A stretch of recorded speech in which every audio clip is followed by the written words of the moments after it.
Agriculture was humanity's first revolution, forever changing our history.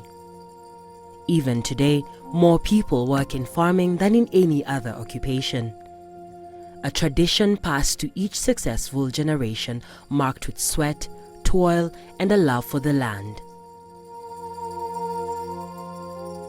Our very survival depends on feeding ourselves, yet more than 30% of all food produced is lost, most of it before it ever reaches the consumer.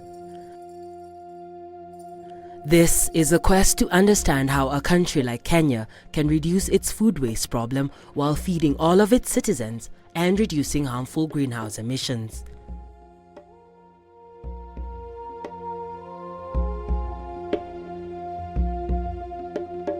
Kenya is losing $500 million US. $500 million US every year as a result of post-harvest losses. And the entire continent is losing $48 billion US. If you take tomatoes, Kenya is losing 2.4 billion Kenyan shillings each and every year as a result of post-harvest losses in the tomato value chain. Anaitwa William Murage na nimekuwa nikilima for the last 6 years. Kwa half an acre ya tomato, per peak in 1 week, huwa ninavuna around 15 crates of tomatoes. I do it in up to 6 weeks. So generally for all the crates, I'll garner up to 90 crates. Murage has dedicated half an acre of his land to tomato farming, a crop that has supported his family's finances as well as his farming ventures. This season, things haven't been going well for William. His crop has been infested, making this already fragile process even more challenging. Ikakuwa invaded na huu mdudu anaitwa Tita absoluta. Na hata nikijaribu kupiga dawa inakana create resistance. Hii mdudu huwa inaingia inaduga nyanya kama hizi, unaona hazijaripen bado. Hata hizi dogo bado unaona kama ingia kakodani. Sasa hii ndio ina affect quality ya nyanya, unakuta inarudi chini kabisa. Unakuta sasa nimepoteza sana kwa kuanzia kuchuna, manake ukiangalia in weekly basis out of the 15 crates nilikuwa nina harvest already before, sasa zimerudi chini mpaka 6 na mpaka 5. I remember mpaka soko ya juzi nilikuwa nimetoa crate 3. Tena hiyo bado ya kuogopa hali ya kama mnunuzi atakuja. Kwa hivyo unaogopa hata chenye unavuna kwa shamba. Kweli nikichuna yote huu mnunuzi bado atakuja. Ndina miaka mingi tonderirwo wira wa kugura nyanya.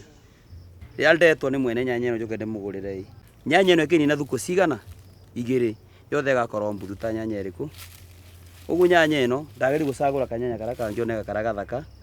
Niketha at least muthuru cia kione tubesa ngibota kuri banda megutuaga. Tulikuwa tumekubaliana flat rate ya 2000. Sasa after wamechagua kwa hizo crate 3 tena wakaanza kusema ni nusu. Na zingine ambao zilikuwa grade ya chini wakaanza kununua 700. So when they sum up the total wakasema yote unless wachukue 2600 out of 6000 wakanipatia 2600. Sasa unaona hiyo ni kama pia wananibia wao wenyewe. Yeah, na their games ambao zenye wanachezaga kwa kulima. Hii nyanya ambayo iko hapa intapelekea nguruwe. Maana hata saizi wewe kupeleka kwa soko ama watu wa mikahawa hatachukua. Na ukiacha hapa tu itaozea. Sasa badala hivyo kuna watu ambao wanaisha nguruwe, nitaenda niwapatie bure. Percentage yenye nimepoteza almost 80%. Nimepoteza nyanya mingi sana.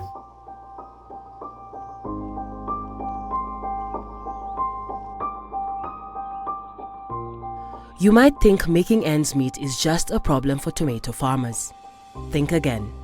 On the other side of Kenya, in Trans Nzoia County, maize farmers are also feeling the pinch. The county is Kenya's maize granary, every year producing at least 5 million bags of the crop on over 107,000 acres of land. However, a lot of maize is lost before it leaves the farm. During harvesting time, we lose about 5% during the cutting and stocking. And during harvesting, the actual harvesting, we lose about 5%. During drying and transporting, we lose about 10%. And also during storage, through weevils, rodents, aflatoxin, we lose about another almost 10%. So in total, we say about 30%. Mimi ni mkulima wa mahindi. Nilianza ukulima miaka ya 1985 Up to now mimi naendelea na kazi ya ukulima wa mahindi. Mahindi kishafika kwa store, utoe ile imeosa, utoe ile imekuwa premature, unapata kitu kama a half of the production ile ulitoa kwa shamba. So unapata nusu tu, na nusu ingine inaenda kwa ile meosa, ingine haikufanya vizuri. Kupata mbolea hata kutoka kwa serikali hii ya National Cereals and Board inachukua muda, hata saa zingine hata hatupati. Sasa ukiingia kwa shamba, trakta ndio hiyo bei ni kali, watu wa kufanya kazi pia ni bei kali. Hivyo tunaona hata hii kilimo hakuna faida yoyote.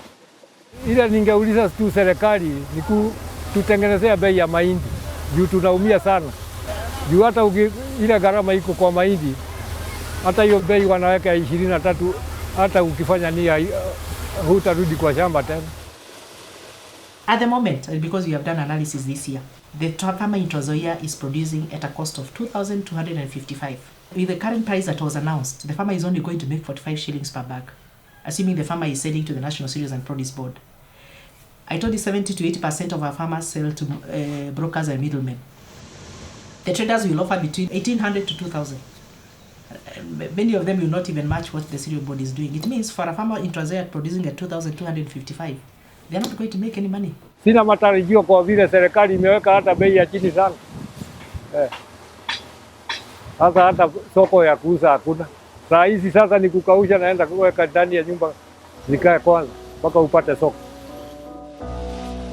Ikiendelea hivyo, wakulima watashindwa na mahindi. Tutaanza kutafuta hata ng'ombe, tufuge ng'ombe za maziwa. Juu hiyo gharama imekuwa juu sana ya mahindi. According to the 2018 economic survey by the Kenya National Statistics Bureau, growers lost over 1.9 million tons of food. Maize was the hardest hit.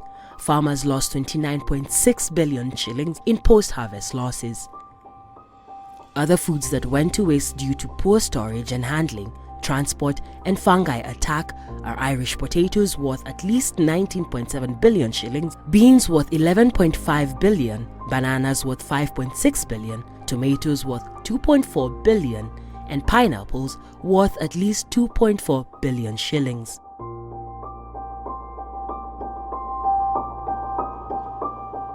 These losses are not only experienced by small-scale farmers.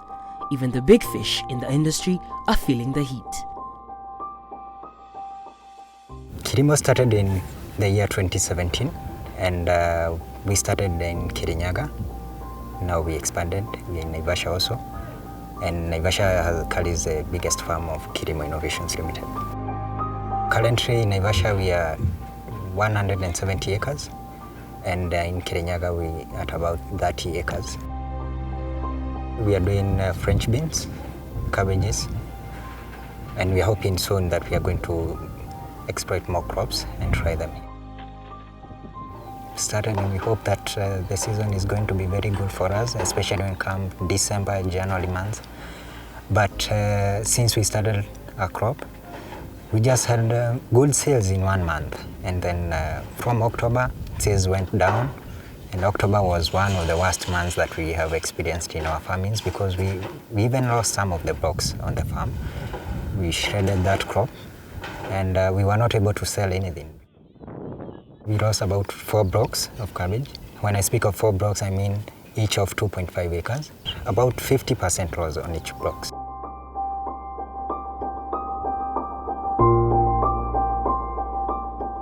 When we started as Kilimo, we started doing French beans for fresh market. They expected low for consumption. We were losing even up to 50% of what we used to harvest. Later we changed to the people we supply to, and I would say our losses are about 6 to 10%.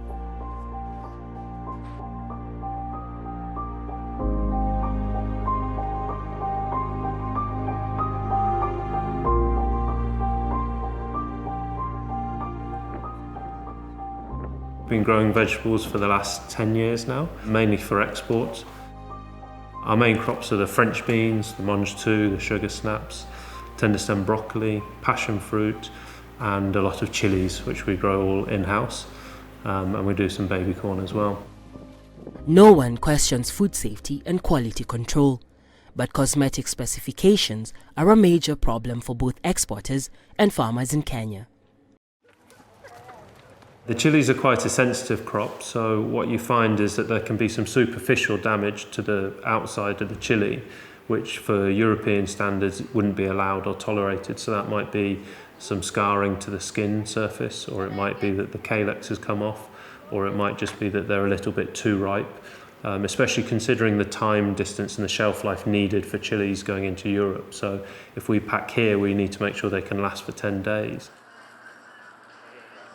Once the produce has arrived at the pack house, it will go through another level of grading to make sure the vegetable won't be rejected in its destination country.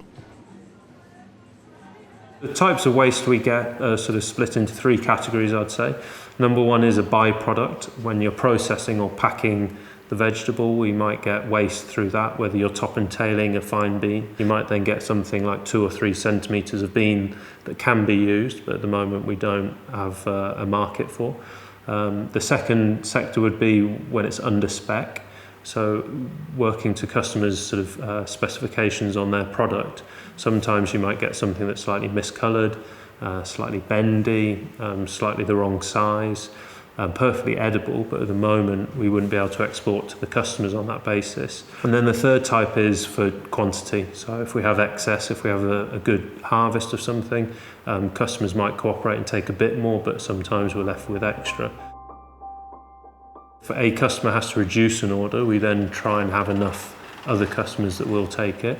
The worst case scenario is we dump the product, which is fairly demoralising. There's a lot of work that goes into growing vegetables and fruits, and if we can't sell it somewhere, then it's a lot of lost money and low morale for the team that have put the effort in.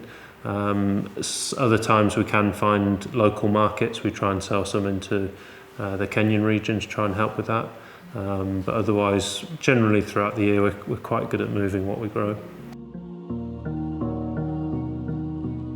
The overuse of soil is threatening the very foundation of agriculture.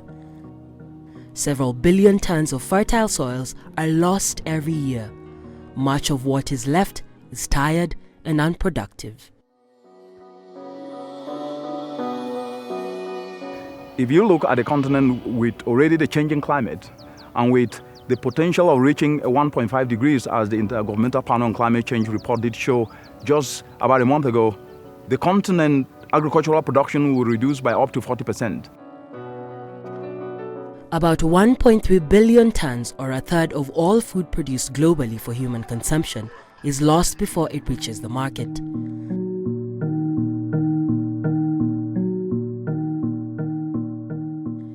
Food waste decomposing in the landfills releases methane, a greenhouse gas that is at least 28 times more potent than carbon dioxide, contributing 8% of total global greenhouse gas emissions.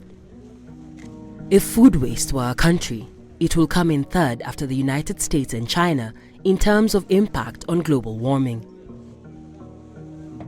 In sub-Saharan Africa, 230 million people suffer from chronic undernourishment, and yet 30 to 50% of the food produced here is lost during the post-harvest and processing stages. This is because of poor infrastructure and the lack of efficient storage technology. According to the World Food Programme, in Kenya, 11.5 million people are food insecure. Yet 60% of most landfills is filled with food. We are literally taking food out of the mouths of the hungry and sending it to the landfills. Experts say reducing food waste is one of the most important things we can do to reverse global warming. Producing uneaten food squanders a whole host of resources: seeds, water, energy, land, fertilizer, hours of labor, financial capital, and generates greenhouse gases at every stage. In Kenya, annual post-harvest losses of fresh horticulture products like bananas can be more than 50%. In 2018, Kenya lost bananas worth 5.6 billion Kenya shillings, posing a great challenge as well as an opportunity. Twiger Foods was founded in 2014. It started off matching vendors with farmers. Our main crop is bananas. We deal with around 60 to 80 tons of bananas, all the way from Meru, Taveta, Kirinyaga and Embu as our main crop. Our other crops are potatoes, tomatoes, onions, pineapples, watermelons, and some other small fruits and vegetables. Twiger harvests bananas from both large and small-scale farmers. From Meru County, Twiger Foods ships 40 to 45 tons of bananas on a daily basis. What we look for when we come to the farm is first, we have two processes. Normally I have a staff that is called a scout who has to come and check the bananas. That's the first point of quality. They have to go around the banana farm, check the mature bananas. They don't have sharp edges. When you look at premature bananas, they kind of have sharp edges. Then they also look for bananas that don't have pests and diseases. Enyewe wakati huo nilikuwa napoteza mandizi sana, manake kuna ndizi ilikuwa inaivia kwa samba. Hapo unaambiwa kuna onda. Ingine ikianguka wanakuja wanasema hiyo ni mbaya. Kwa hivyo ulikuwa unapoteza ndizi mingi. Kama kwa samba langu nilikuwa napoteza kitu kama almost 50. Saa hii hakuna kitu napoteza. Kama ni kupima wanapima yote. Tuseme saa hii siwezi nikasema hadi imeongeza kitu kama nusu. It is almost 3/4 yenye imeongezeka. Maanake kama ulikuwa unapata kitu kama 20k, saa hii unapata kitu kama 80.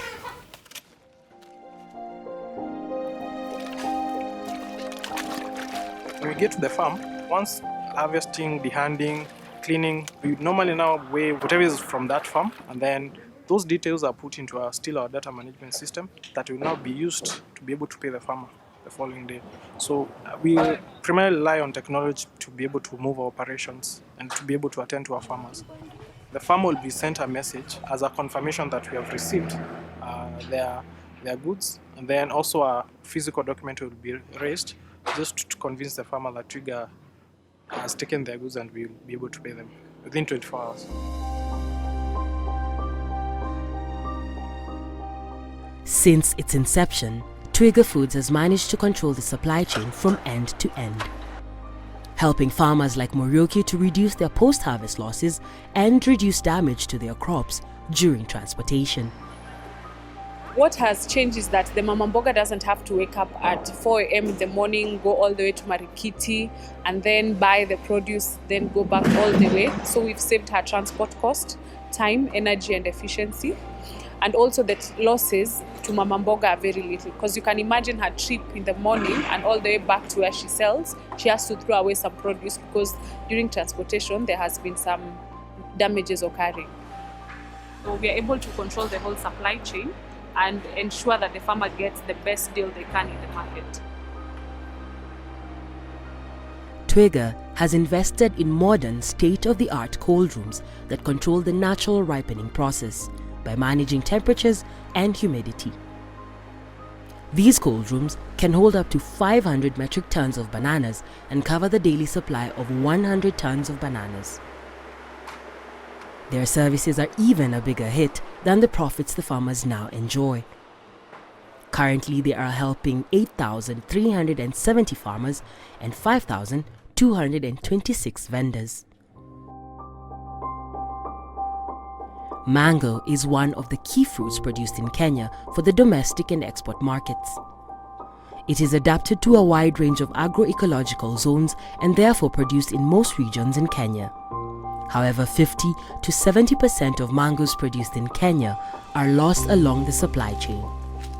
When I started growing the mangoes, I didn't know where to take them.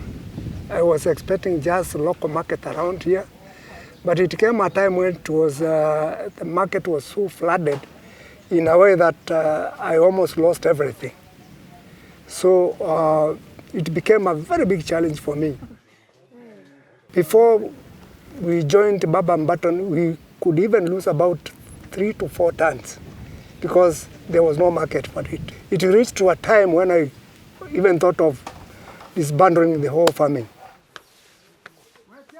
Value addition and produce processing are key aspects in reducing post-harvest losses, boosting food security, and increasing profits for farmers like Peter Mwinde. Sweet Tuna is an agro-processing company that buys fruits from farmers and processes them. Sweet Tuna really has come about because of the huge waste that happens at the farm, at the source of the fruit, where at the moment, especially with mangoes, about 70% of mangoes, that's about 500, 600,000 tonnes, never reaches the market. And Kenya consumes about 250,000 tonnes. Working with over 1,000 farmers. And over half of those have now been through Global Gap, which is good agricultural practice. Sweet Tuna is adding value to 500 tons, which will result in 50 tons of value-added product. You'll see there's a fairly wide range of products. We have mango, raspberry, strawberry, banana, pineapple, and tomato. We try and touch on those types of fresh fruit products that have a short shelf life when they're fresh, and we try and extend their life through dehydration. That sounds fun. Yeah, they're really nice. On the other side, in Limuru, Savannah Brands is using local fruit to mass-produce food and beverages like iced tea, punchy fruit ciders, and snacks. It's most importantly about quality and authenticity of our products, and using stuff that we know here for the moment isn't best utilised. So some of those fruits, for example, would be mangoes, pineapples, passion fruit, tree tomato, limes. I think the first things first is the education piece, and that sits with us to help explain to the consumer the benefit of using real fruit versus flavouring. Both from a health standpoint, but also a pride standpoint. The second people say, oh, from Kenya, then they do have a different appreciation for the product. So yeah, it's a slow burner. We're right at the beginning of that curve of people caring more about the product that they're eating and consuming here. Clearly Kenyans are more familiar with eating tropical fruit straight from the tree, whether it's banana or passion or mango. But in the West and the UK where I'm from, we're not so lucky to have fresh mango trees in our gardens. And there's far more of an appetite for dried tropical fruits, such as mangoes. But there's certainly an increasing appetite now for having access to a dried mango that people can have 12 months of the year. We're excited, there's a growing market. There's more value to mango than just selling it as fresh. Yes, of course, fresh is nice and it's easy to sell, but you get more value by value adding, you know. And value adding in mango is there's a lot that can be processed from mango. First, the easiest product to be made from the pulp is juice, the ready-to-drink juice, or the concentrate, which can be diluted into ready-to-drink. That is easy. But we think it's not the most valuable product from mango. Other products can also be made from mango. So from mango, actually, you can get wine, you can get vinegar, yeah? But the dried products, for me, is what I think there's a lot of value from drying, and it's not complicated. The 2018 economic survey shows that the agricultural sector is the single biggest contributor to Kenya's GDP, accounting for 31.5%. It has grown by more than 8% since 2016. The figures are compelling, especially when you realize Kenya is losing 30 to 50% of all the produce grown. The potential for improvement is huge. Experts argue there's a need for a complete mental reset involving agro-based manufacturing and a commitment to value addition and strengthening backwards and forward linkages along the value chain. The food insecurity challenges that are plaguing Africa today are not unsolvable. They're not exotic. They have solutions, and those solutions lies on the people of the continent. They lies in you and me. It lies in leveraging on what you have, which is you, your skills, your talents, to be able to apply them in the entire agro value chain, but connect the dots with other actors, because it's only by connecting the dots that we can be able to drive transformational change. You need to reconcile with clean energy policy. We're right here in Kenya, the feed-in tariff, actually one of the best clean energy policies in the continent, can be decentralized to where agricultural action is taking place, but this must be reconciled with the climate-smart agricultural policy under the Ministry of Agriculture. It must also be reconciled with the Finance Act, with trade policy to ensure that what is produced is not just produced, but we produce what can also be able to fetch a market. We also have an obligation under the Big Four agenda to produce enough food for the nation, for food and nutrition security. What incentives are we going to give our farmers if there is the kind of prices that the government is offering? So let's get a good price, let the farmer produce at the lowest cost possible, lower the cost of production, increase productivity, and the Kenyan farmer will be happy. Offer him a good price, because one of the things that is hurting the farmer is the unreliable market. The farmer is never assured. There are those ups and downs. Research shows that economic development, food consumption, and waste continues to grow. The total food produced worldwide will need to increase by 107 million tons annually by the year 2050. This level of production will require converting more than 1 billion acres of forest and grassland into farmland over the next 30 years. This will result in the release of approximately 84 billion tons of carbon dioxide into the atmosphere. By reducing food waste today, we can redirect what will be wasted to feed hungry people and avoid the production of excess food. The African population was supposed to hit 2.5 billion soon. To meet the needs of this increasing population, the option is not just producing more, because to produce more, you need more production resources.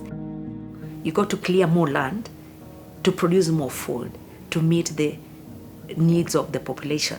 But land is not elastic. It's not like we'll just continue clearing more land to produce more food and lose 30% of it. It's not sustainable. So for us, if we're going to be sustainable, and that also speaks to the whole issue of climate change, we have to take care of what we're producing. Use it well, okay? Better utilization of what you already produce, rather than trying to use more limited resources, land, clearing more bushes or forests to produce more food that is going to waste. In Kenya and other lower-income countries, improving infrastructure for storage, processing and transportation is essential. In higher-income regions, major interventions are needed at the retail and consumer levels. The most important part, which is quite very, very crucial, is leveraging on inclusive partnerships. If you look at the continent today, over 60% of the population is youthful.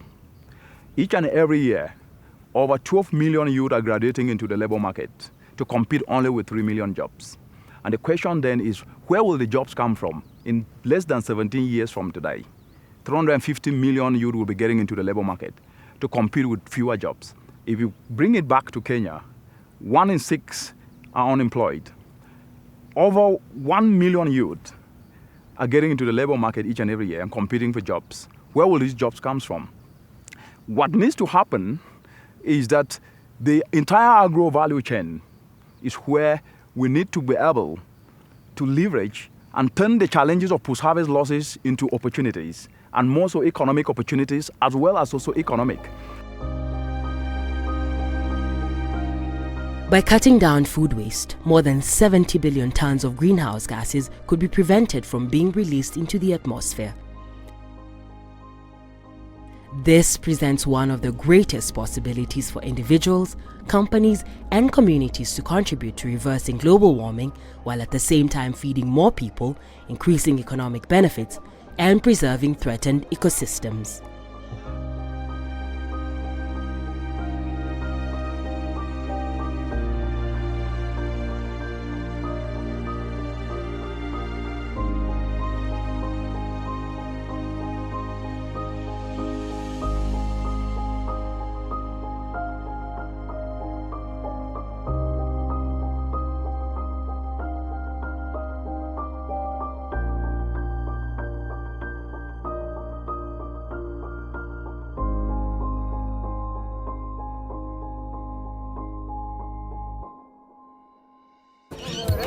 Uh,